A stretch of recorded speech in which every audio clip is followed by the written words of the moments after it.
மகளிர் தினத்தன்று மட்டும் மங்கையரை கொண்டாடும் கழகங்களுக்கு தினம் தினம் மங்கையரை கொண்டாடி கொண்டிருக்கும் ஒரே கழகம் தமிழக வெற்றி கழகம். தமிழ்நாட்டு பெண்கள் அனைவரும் எங்கள் தளபதியின் பின்னால் 5000 கொடுத்தாங்கல்ல, 50,000 வரைக்கும் கொடுப்பாங்க, பத்திரமா வாங்கிக்கோங்க.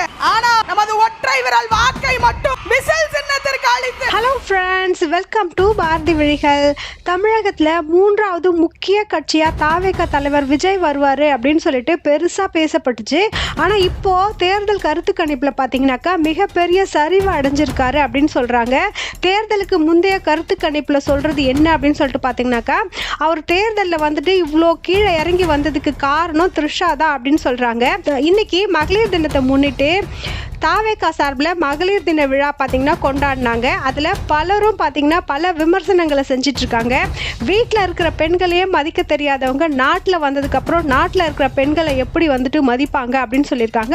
அது ஏன் அப்படி பேசினாங்க அப்படின்னு சொல்லிட்டு பார்த்தீங்கன்னாக்கா, பல்வேறு கட்சியினர் என்ன சொல்லிட்டு வராங்க அப்படின்னு பார்த்தீங்கன்னாக்கா, வீட்டில் இருக்கிற 3 பெண்களையே அவர் மதிக்க மாட்டார், அம்மாவை மதிக்க மாட்டாரு, கட்டின பொண்டாட்டியை மதிக்க மாட்டேங்கிறாரு, பிறந்த பொண்ணை மதிக்க மாட்டேங்கிறாரு, இவங்களோட வாழ்க்கையே அவர் வந்து சரி பண்ண மாட்டேங்கிறாரு, இவர் எப்படி தமிழக பெண்களை மதிப்பாரு, அவங்களுக்கான உரிமையை கொடுப்பாரு அப்படின்னு சொல்லிட்டு பல கேள்விகள் வந்து கேட்டுட்டு வராங்க. இதுக்கு காரணம் என்ன அப்படின்னு சொல்லிட்டு பார்த்தோம்னா, தாவேகா சார்பில் மகளிர் தினம் வந்து கொண்டாடிட்டு இருக்க சமயத்தில் பார்த்தீங்கன்னா விஜயோட மனைவி சங்கீதா அவர்கள் பார்த்தீங்கன்னா செங்கல்பட்டு கோர்ட்டில் ஒரு மனு தாக்கல் செஞ்சிருக்காங்க. அதில் என்ன சொல்லியிருக்காங்க அப்படின்னு பார்த்தீங்கன்னா, என்ன வீட்டுக்குள்ளே சேர்க்க மாட்டேங்கிறாரு, எனக்கு இங்கே வந்துட்டு தங்கறதுக்கு இடமே இல்லை, நான் 26 வருஷமாக திருமணம் செஞ்சு வாழ்ந்துட்டு இருந்தேன், எந்த வீட்டில் என்னை சேர்த்துக்க மாட்டேங்கிறாரு அப்படின்னு சொல்லிட்டு கோர்ட்டில் கம்ப்ளைண்ட் ரெஜிஸ்டர் பண்ணியிருக்காங்க. என்ன வந்துட்டு இங்கே தங்க வைக்கிறதுக்கான அனுமதியை நீங்கள் தான் வாங்கி தரணும் அப்படின்னு சொல்லியிருக்காங்க. அதுக்கு தான் பல்வேறு கட்சிகள் என்ன சொல்லியிருக்காங்கன்னு பார்த்தீங்கன்னா, 26 வருஷம் கட்டின பொண்டாட்டிக்கு ஒரு வீட்டில் தங்கறதுக்கு இடம் கொடுக்க மாட்டேங்கிறீங்க, என்னதான் அவங்க டைவர்ஸ் அப்ளை பண்ணியிருந்தாலும் அவங்க வந்துட்டு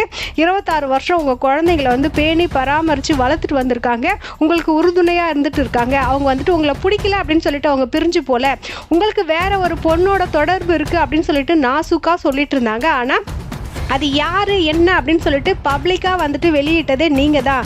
த்ரிஷா கூட வந்துட்டு அவர் திருமணத்துக்கு வந்ததே வந்தீங்கன்னா மிகப்பெரிய ஒரு பேச்சு பொருளாச்சு. ஏற்கனவே அவருக்கு விஜய்க்கு 2வது திருமணமாக த்ரிஷாவை கல்யாணம் பண்ணிக்கிட்டாங்களா அப்படின்ற அளவுக்கு பேசுகிற அளவுக்கு பேசிட்டு வந்தாங்க.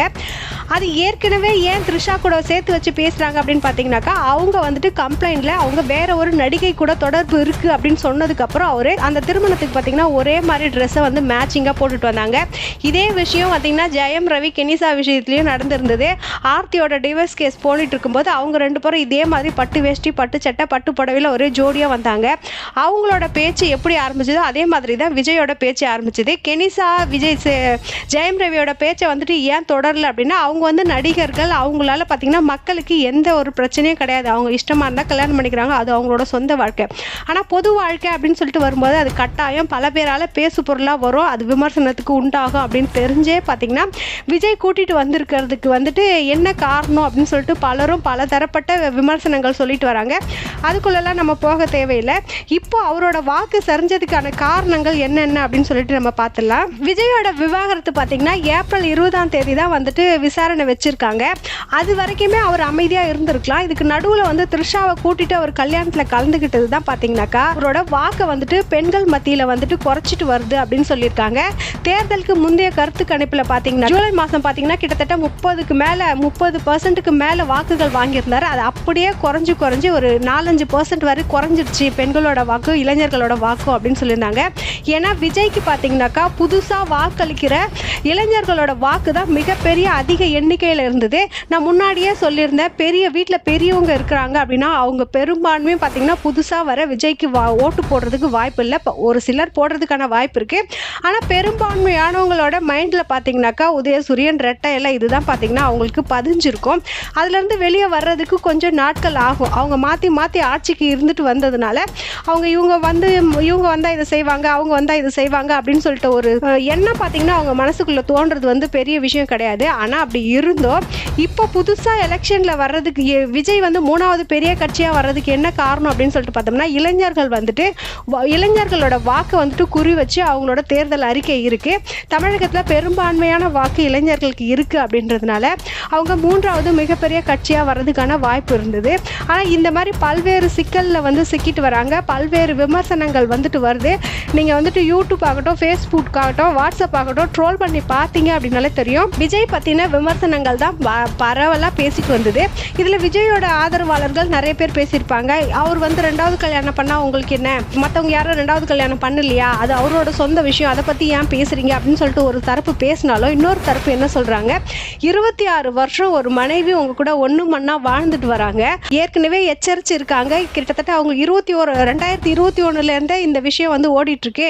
அவரை வந்துட்டு நான் எச்சரிச்சுட்டு வந்தேன், அந்த கண்டிச்சுட்டு வந்தேன். அவர் வந்துட்டு சரி நான் இனிமேல் வந்துட்டு அந்த தொடர்பில் இருக்க மாட்டேன் அப்படின்னு சொல்கிறாங்க. அப்படி இருந்தும் வெளிநாட்டுக்கு போகிறாங்க, வேறு எங்கன்னா ஷூட்டிங்க்கு போகிறாங்க அப்படின்னாக்கா அவங்க 2 பேரும் ஜோடியாக இருக்கிற ஃபோட்டோவை அந்த பொண்ணு வந்துட்டு இன்ஸ்டாகிராம்லேயோ சமூக இணையதளங்களில் வந்து போடுறாங்க. அது எனக்கு பிடிக்கல அப்படின்னு சொல்லிட்டு தான் அவங்க விவாகரத்து கேட்டிருந்தாங்க. அதை உறுதிப்படுத்துறாப்புல விஜய் வந்து த்ரிஷாவை கூட்டிகிட்டு கல்யாணத்துக்கு போனது தான் பார்த்திங்கன்னா மக்கள்கிட்ட பெரிய அதிர்ச்சி ஏற்பட்டிருந்தது. ஒரு பொண்ணு உங்களை நம்பி காதலிச்சு லண்டன்லேருந்து வந்து உங்களை கல்யாணம் பண்ணியிருக்காங்க. அவங்க கூட நீங்கள் சேர்ந்து இத்தனை வருஷம் வாழ்ந்திருக்கீங்க.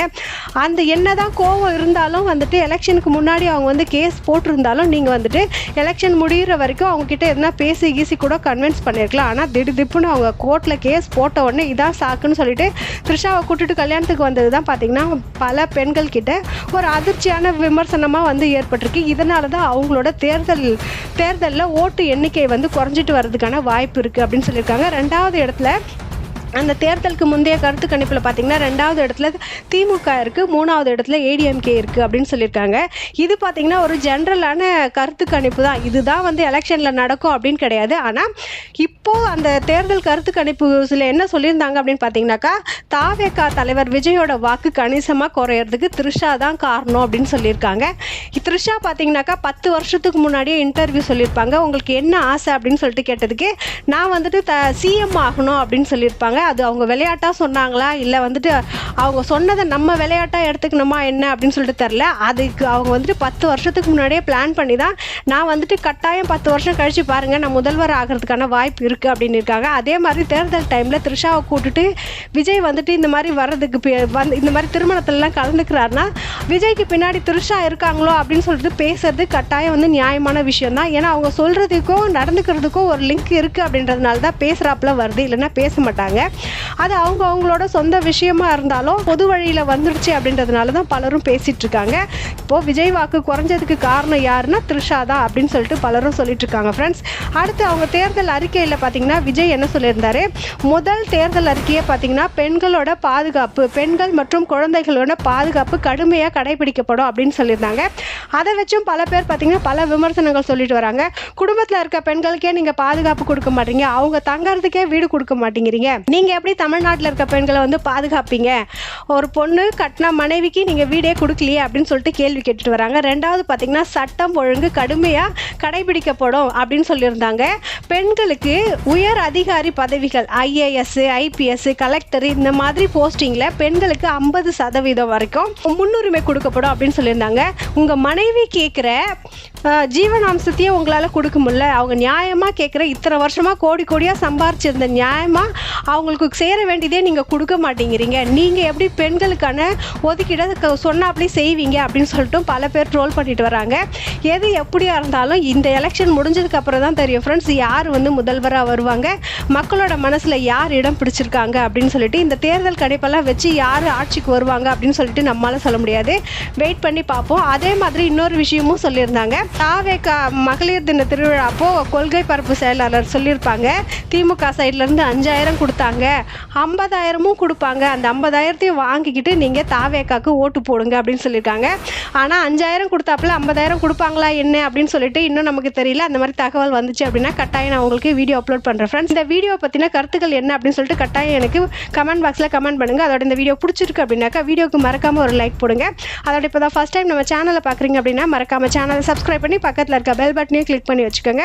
அப்போ தான் இந்த மாதிரி பயனுள்ள வீடியோக்கள்லாம் போட்டோம் அப்படின்னா மறக்காமல் உங்களுக்கு நோட்டிஃபிகேஷனாக வரும். ஃப்ரெண்ட்ஸ், அடுத்த ஒரு நல்ல தகவலோடு உங்களை வந்து சந்திக்கிறேன். தேங்க்யூ.